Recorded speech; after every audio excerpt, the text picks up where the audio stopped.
Vamos con la segunda entrega de Alberto Álvarez sobre el reciclaje y algunas formas de contribuir a que las 13,000 toneladas de basura que se genera a diario en la ciudad disminuyan. Veamos.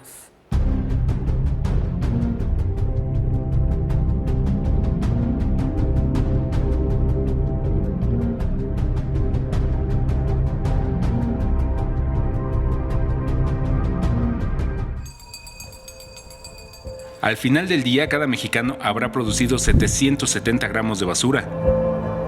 Según el Instituto Nacional de Estadística y Geografía, únicamente 46 de cada 100 hogares separan sus desperdicios. Solo la Ciudad de México produce 13,000 toneladas de basura al día, suficientes para llenar el Estadio Azteca. Los desechos orgánicos se pueden tratar en casa, se pueden utilizar para hacer composta, producto de gran utilidad para el cuidado de los jardines.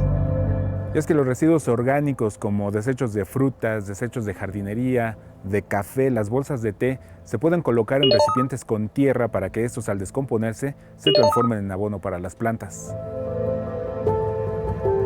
Se recomienda armar una compostera en botes, cubetas o macetas con un buen drenaje o en un pozo en la tierra. Por ejemplo, yo lo tengo en 2 de estos. ¿Qué le hice? Estas son macetas, ¿no? Le hice un montón de huequitos. Y también en la parte de abajo le hice más huecos y puse otra misma cubeta de estas encima.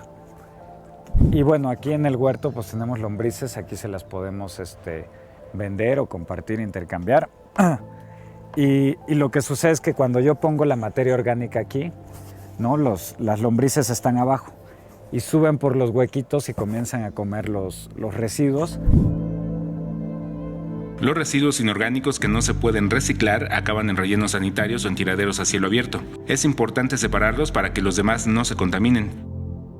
Las colillas de cigarro, preservativos, pañales, chicles, bolsas de frituras, calzado o toallas sanitarias se depositan en los camiones los lunes, miércoles, viernes y domingos. Y si son muy voluminosos o contienen metales pesados o materiales muy tóxicos, se pueden llevar a un centro de acopio especializado. Alberto Álvarez Santana, 21 Noticias.